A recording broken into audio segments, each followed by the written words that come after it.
Olá, paz seja convosco. Tudo bem com vocês? Bom, se você gostar do vídeo, dá um joinha aí. Se você não é inscrito no canal, se inscreva, ative o sino para que você receba as futuras notificações. Lembrando que eu estou sempre deixando as ministrações da igreja para que você possa acompanhar. Se você gostar também, compartilha com alguém que você acha que precisa ouvir essa mensagem, enfim. Bom, há um texto na palavra de Deus que está em 2 Samuel capítulo 16, verso 20 em diante, que diz assim: Então disse Absalão a Aitofel: Dai o vosso conselho sobre o que devemos fazer.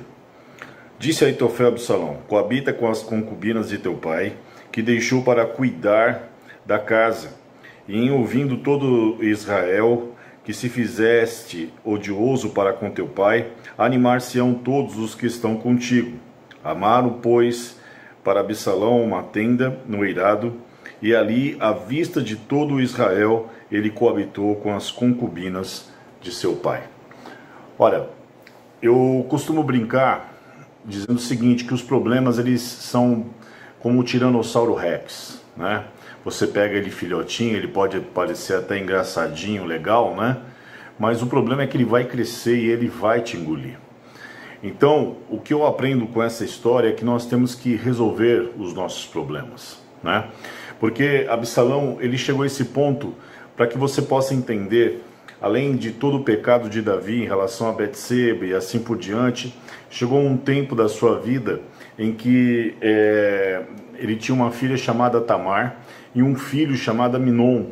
E este filho, ele desejou a sua irmã, né? Quis praticar um incesto com ela.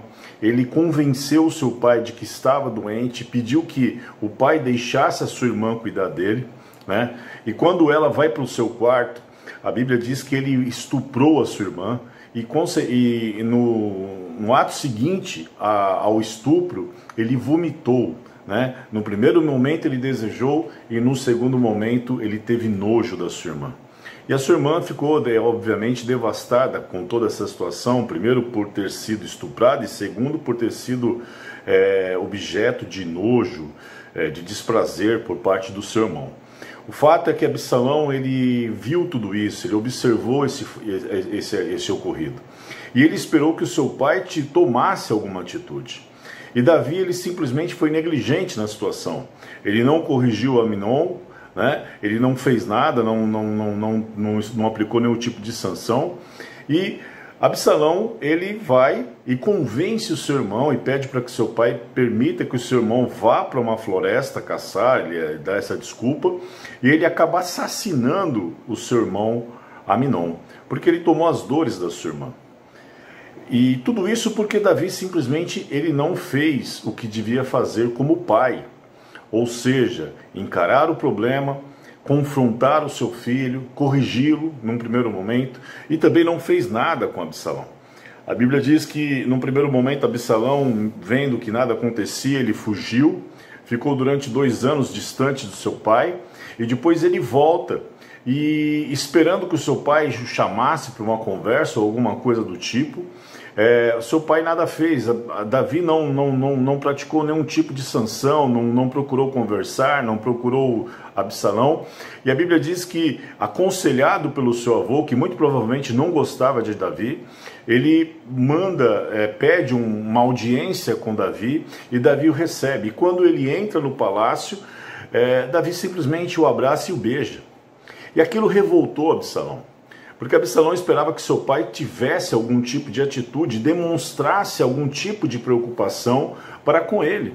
Então, quando Davi simplesmente o abraça e o beija, ele percebe o quê? Ele percebe que seu pai não estava aí com os seus filhos, ele não estava aí com ele, Absalão, e não estava nem aí com o que estava ocorrendo na sua casa, entre seus filhos, e aquilo revoltou Absalão de tal forma que, consequentemente, depois de algumas situações, Absalão ele conseguiu, ele devia ser alguém muito eloquente, ele conseguiu chamar para si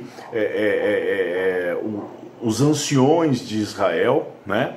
Conseguiu fazer uma jogada política, aconselhado pelo seu avô, até que ele chega a um ponto que Davi, ele toma um golpe de Absalão, Absalão toma o seu reino, Davi precisa fugir, e aí chega este ponto que nós chegamos, ele aconselhado por Aitofel, ele pega todas as mulheres de Davi e tem relação sexual com ela, diante de uma tenda no terraço do palácio, para que todo Israel o visse. É uma tragédia completa. Mas tudo começa por uma falta de atitude no início do problema. Se Davi talvez tivesse tomado uma atitude, tivesse prestado atenção nos seus filhos, tivesse percebido o desejo de Aminon para com Tamar, ou posteriormente, mesmo que ele permitisse, ele estivesse errado, ele tivesse corrigido seu filho, toda uma série de situações não teria acontecido. Ou seja, algo que era pequeno se transformou num problema gigante, por conta da falta de atitude em relação à responsabilidade que Davi tinha dentro da sua casa, perante seus filhos e perante seus problemas. Eu estou falando isso porque eu ministrei ontem isso na intercessão. A tônica é: resolva os seus problemas. Não permita eles crescerem ao ponto de você perder totalmente o controle e ter que, como Davi, fugir para que você pelo menos preserve a sua vida. Nós muitas vezes negligenciamos, protelamos as nossas coisas, protelamos os nossos problemas, protelamos a solução daquilo que devemos fazer, vamos deixando sempre para depois, e quando nós percebemos, ele se torna verdadeiramente um monstro e pode acabar nos engolindo, que foi o que aconteceu com Davi.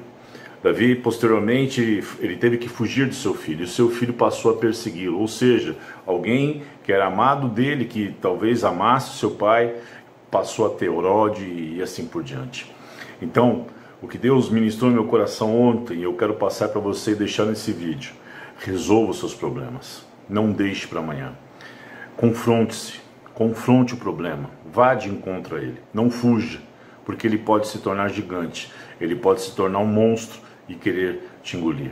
Faça o que tiver que fazer hoje, confronte quem tiver que confrontar, corrija quem tiver que corrigir, e não se permita chegar a esse ponto, porque Davi, ele teve que passar por todo esse processo, ele foi humilhado publicamente pelo seu próprio filho, porque ele não teve uma atitude correta lá no início dos seus problemas. Pense nisso, e lembre-se, Deus estará com você quando você se levantar para resolvê-los. Deus abençoe vocês.